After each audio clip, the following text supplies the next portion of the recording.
हमारे पार्टी के राष्ट्रीय महासचिव, राज्यसभा सांसद, पूर्व में मंत्री रहे, पूर्व में ऑल इंडिया यूथ कांग्रेस के 7 साल अध्यक्ष रहे, भाई रणदीप सिंह जी सुरजेवाला, हरियाणा कांग्रेस के कार्यकारी अध्यक्ष, भाई रामकिशन जी गुर्जर, मेरी बहन रेणु बालाजी, सढौरा से हमारी विधायक, थोड़ी सी शांति, असंध से हमारे विधायक शमशेर सिंह जी गोगी, कालका से हमारे विधायक श्री प्रदीप चौधरी जी, हमारे पूर्व विधायक बलवान जी दौलतपुरिया, हमारे पूर्व विधायक रणधीर जी धीरा, हमारे सीनियर नेता पूर्व मंत्री श्री अतर सिंह जी सैनी, हमारे पूर्व विधायक राजपाल जी भूखरी, हिसार से हमारे प्रत्याशी रहे रामनिवास जी राणा, मंगत जी लालवास, भूपेंद्र गंगवा जी, अरविंद शर्मा जी, सतपाल चौहान जी,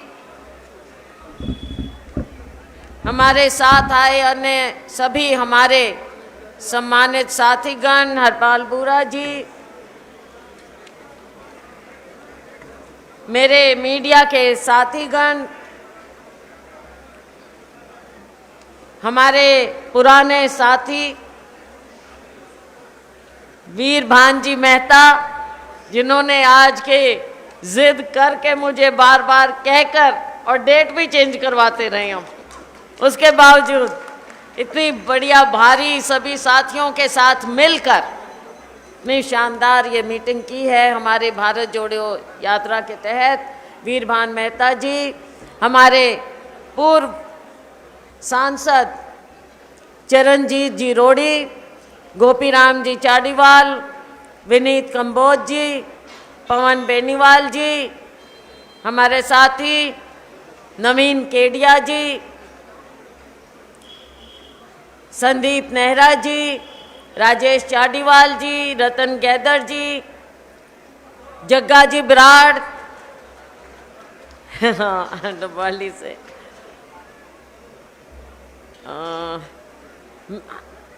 मेरी बहन करमजीत कौर जी, बहुत ही मेहनती बहन है, प्रेम शर्मा जी, हमारे साथी पुराने कर्मठ करनैल सिंह जी, हमारा छोटा भाई राजन मेहता जी, मेरी बहन सरपंच हैं, बहुत दमदार हैं, संतोष बेनीवाल जी, रामचंद्र जी लिम्बा, हमारा भाई नाम भी छोटू है, छोटू सहारण जी,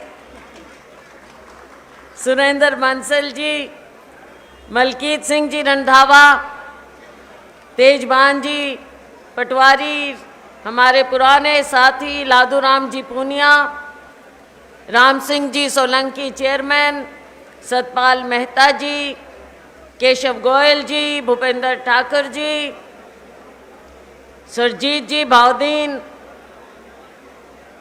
बलविंदर जी सरपंच, हरविंदर जी, पालाराम जी, दयाराम जी, कुणाल जी खोड, एक है वो मेरा फोन में फोन दे, क्या नाम, खेतराम जी, फकीरचंद जी,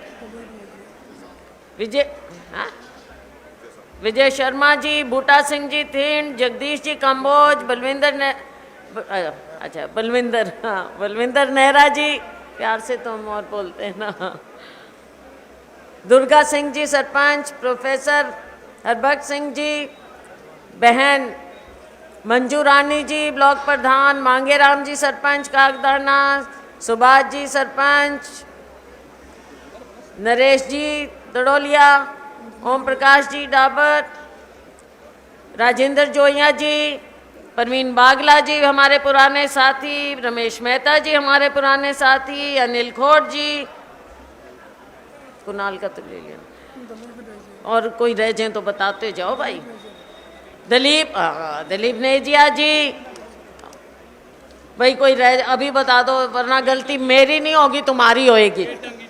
हैं? वेदांगी जी, वीर सिंह जी रोड़ी, पुनीत जी, अब अपने अपने साथियों के बता रहे हो तुम नाम, बाकी चलो कोई बात नहीं। यहाँ पर इतनी भारी संख्या में मौजूद मेरे बहुत ही सम्मानित बुजुर्गों, मेरी बहुत ही प्यारी बहनों और मेरे नौजवान साथियों,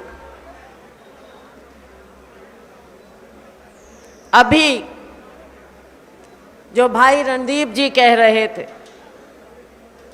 जब आती हूं यहां पर आप लोगों का इतना प्यार उमड़ता है, मुझे समझ में नहीं आता कि आपका प्यार मेरे प्रति ज्यादा है या मेरे दिल में जो आपके प्रति प्यार है वो ज्यादा है।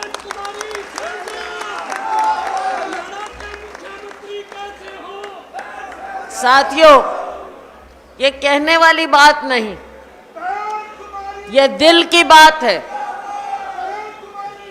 दिल की बात है कि मेरे यहाँ पर भाई एक मिनट, अब बीच में बस करो भाई, बस करो। यहाँ पर जो हम हैं,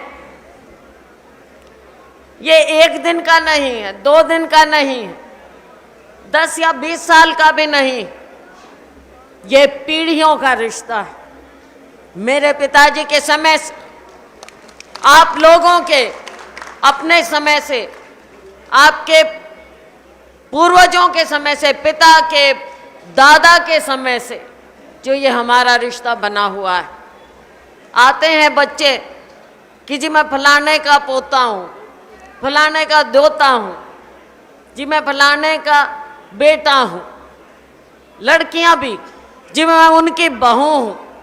साथियों, बहुत खुशी होती, बहुत अच्छा लगता है, क्योंकि ये रिश्ते एक दिन में नहीं बन सकते। रिश्तों को बनाना और निभाना बहुत समय लगता है। आज जब हम आ रहे थे, रणदीप जी और मैं, हम याद कर रहे थे, न जाने कितनी बार आपने हमने मिलकर न जाने कितने धरने, जुलूस, पद यात्राएं, हड़ताल, प्रदर्शन, पता नहीं कितने कितने किए हैं। पद यात्राएं, थोड़ी सी भी बात होती थी, एक साथी के साथ ज्यादती होती थी तो सारे के सारे साथी उमड़कर आ जाते थे। साथियों, ये प्यार हमने, ये आशीर्वाद बनाए रखना है। पहली बार जब मैं आई, मुझे तो भाषण भी नहीं देना आता था, खड़ी होके राम राम करके मैं तो बैठ गई थी कि आशीर्वाद देना। मेरे पिताजी स्वर्गीय चौधरी दलबीर सिंह जी ने लंबे समय आप लोगों के बीच में रहे, मुझे भी आशीर्वाद देना, और आपने पूरा प्यार और आशीर्वाद मुझे दिया। आज मैं जहां पहुंची हूं उसकी नींव आप लोगों ने रखी है, ये मैं कभी भूल नहीं सकती। तो साथियों, आज हम यहाँ पर आए हैं, भाई रणदीप जी और मैं, हमने, रणदीप जी ने, किरण चौधरी जी ने और मैंने और हमारे सभी साथियों ने फैसला किया कि जहाँ एक और राहुल गांधी जी देश को जोड़ने में लगे हुए हैं, दक्षिण से लेकर उत्तर तक, कन्याकुमारी से लेकर श्रीनगर तक उन्होंने, चाहे बारिश हो, चाहे बर्फबारी हो, चाहे गर्मी हो, उन्होंने जो यात्रा की देश को जोड़ने की, साथियों उसने देश को एक नफरत के बाजार में मोहब्बत की दुकान खोलने का काम किया। और अब राहुल गांधी जी निकले हैं फिर से भारत जोड़ने के लिए, सबको न्याय दिलाने के लिए। आज न्याय की जरूरत है, आज न्याय की जरूरत है हमारे बुजुर्गों को जिनको पेंशन नहीं मिलती। आज न्याय की जरूरत है मेरी महिलाओं बहनों को जिनकी कमर महंगाई ने तोड़ के रख दी है। आज जरूरत है न्याय की मेरे इन नौजवानों को जिनको बेरोजगारी के जंजाल में फंसा कर रख दिया है।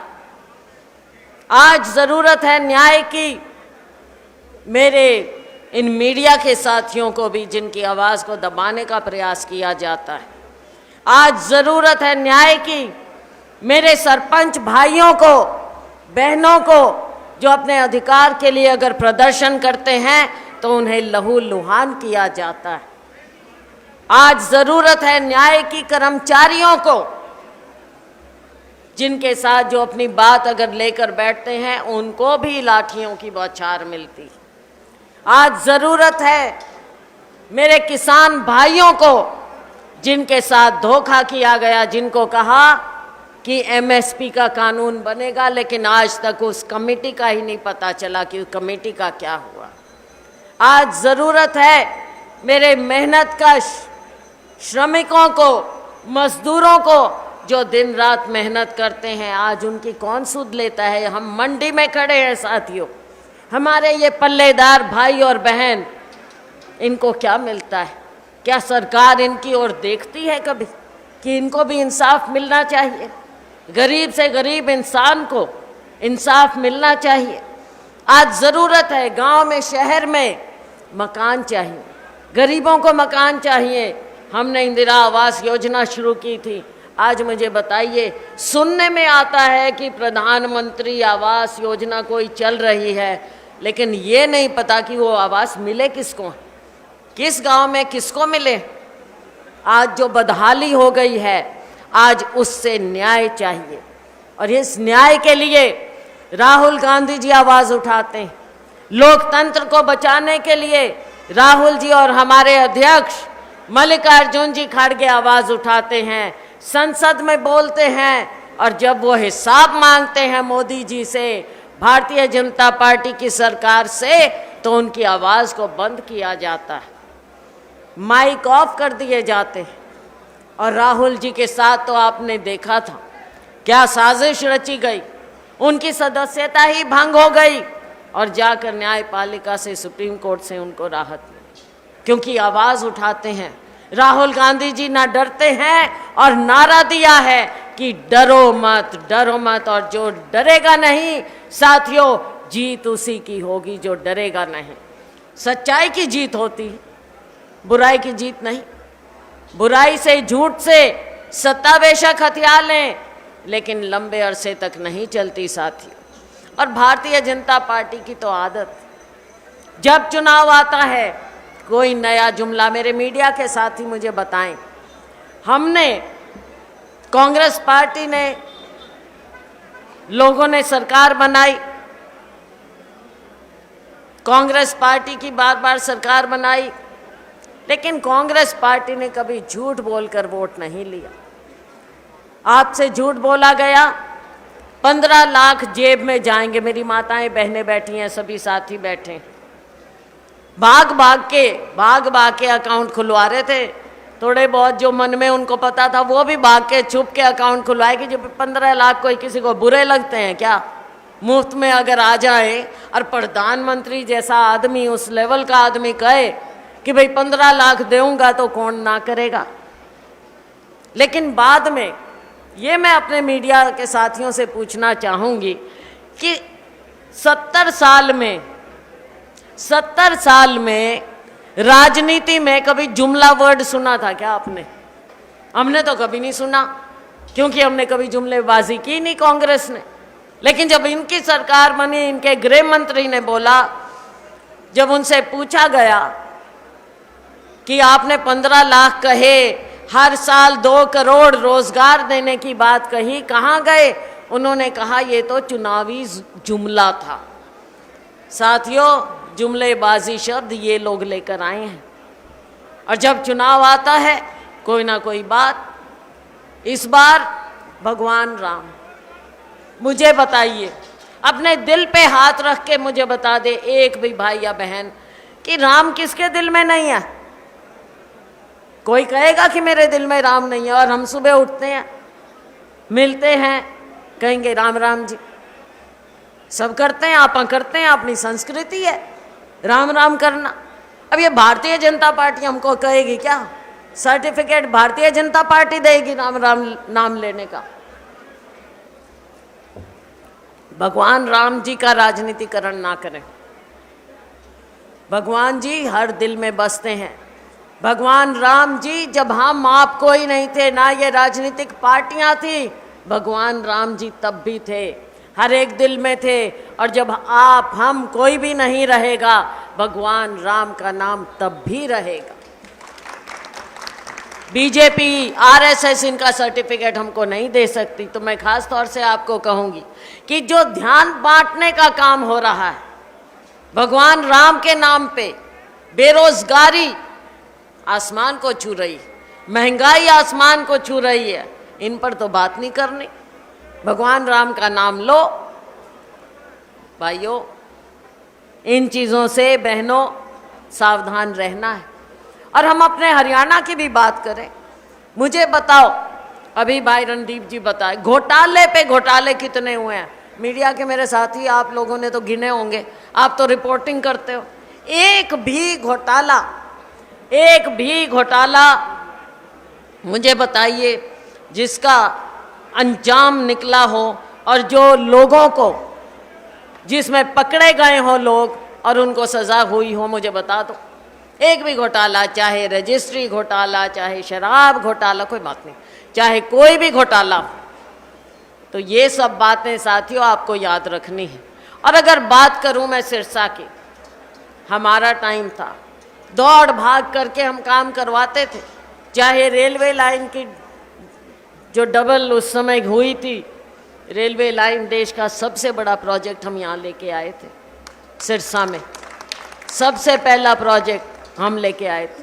हमारी सरकार ने काम किया साथियों, काम करके दिखाया। मुझे आज बता दो, मैं अगर सिरसा की ही बात करूं, मुझे इजाज़त दें, कुछ मुद्दे मैं सिरसा के ज़रूर आपके सामने रखना चाहूँगी, ख़ास तौर से मेरे मीडिया के और मेरे भाइयों बहनों के सामने। सिरसा की बात अगर मैं करूं, सबसे बड़ा मुद्दा मैंने पूछा अपने भाइयों से बहनों से कि क्या मुद्दा है। सबसे बड़ा मुद्दा है यहाँ पर नशे का। घर के घर बर्बाद हो रहे हैं साथियों, और ये प्रशासन और शासन ऐसा लगता है कि आंख मीच कर बैठा है। हमारी नस्ल की नस्ल खराब हो रही है आगे के लिए, हमारे नौजवान खत्म हो जाते हैं, परिवार नष्ट हो जाते हैं। लेकिन इस सरकार के कान पे जूं तक नहीं रेंग रही है। सिरसा में क्यों इतना नशा फैल रहा है, इसका जवाब इस सरकार को देना पड़ेगा और आप लोगों ने इनसे पूछना पड़ेगा। आंकड़े जो होते हैं उनको ये सरकार छुपाती है, क्यों नहीं सामने लेकर आते कि नशे के चपेट में कितने युवा आए हैं और कितनों की जान गई है, ये सरकार बताए साथियों। और एक ये जो रोजगार नहीं दे रही, बेरोजगारी जो बढ़ती जा रही है, सीएमआई की रिपोर्ट जो कहती है कि सबसे ज़्यादा बेरोजगारी हरियाणा में है, मैं कहना चाहूँगी कि हमारी सरकार आएगी तो इस सरकार की जो कारगुजारी रही है, हम श्वेत पत्र लेकर आएंगे कि इन्होंने रोजगार के नाम पर, परीक्षाओं के नाम पर और जो धांधलियाँ हुई हैं, जितने भी पेपर लीक हुए हैं, जो आपके साथ इन्होंने किया, उस पर हम श्वेत पत्र लेकर आएंगे साथियों, मैं कुछ घोषणाएं आपको याद दिलाना चाहूंगी जो इस राज्य सरकार ने की आपके। 2017 में केंद्र की मंत्री स्मृति ईरानी जी ने घोषणा की थी, कहा था कि पानीपत में तो कारपेट क्लस्टर बनाएंगे और सिरसा में हौजरी क्लस्टर बनाएंगे। मुझे बताओ, सुना है क्या हौजरी क्लस्टर यहाँ पे कहीं सुना है? साथियों बताइयो, मीडिया के साथी आप तो बड़े जागरूक हो भाई।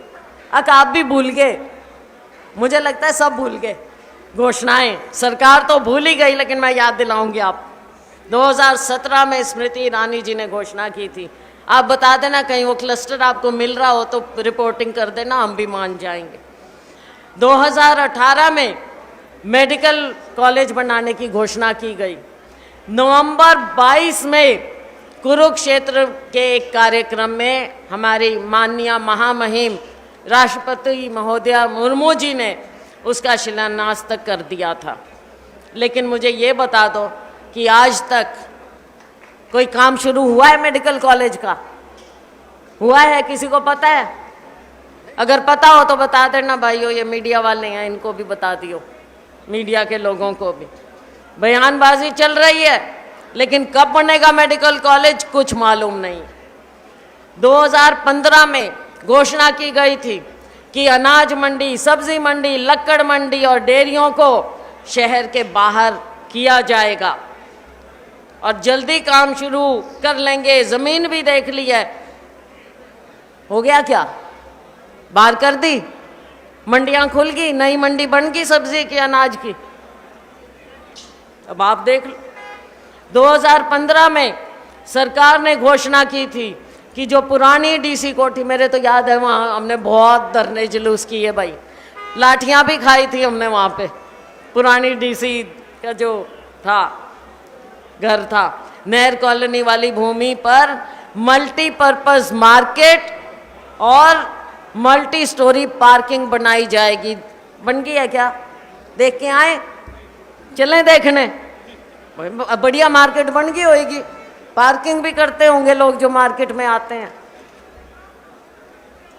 अगर हो तो साथियों फोटो छाप देना आप अपने अपने अखबारों में, दिखा देना अपने अपने चैनल में। 2015 में सरकार ने सिरसा नगर में दूसरा ओवर ब्रिज बनाने की घोषणा की थी। 2015, आज क्या हो गया? 14, आज हो गया 24। 9 साल में तैयार हो गए होंगे ब्रिज, तो ओवर ब्रिज तैयार हो गया होगा। अपनी गाड़ी उस पे से नहीं आई क्या? कुछ तो लोग आए होंगे उस पे से चढ़ के। 25 करोड़ का बजट भी जारी किया है, लेकिन आज तक ब्रिज की ईंट भी नहीं नजर आई हो।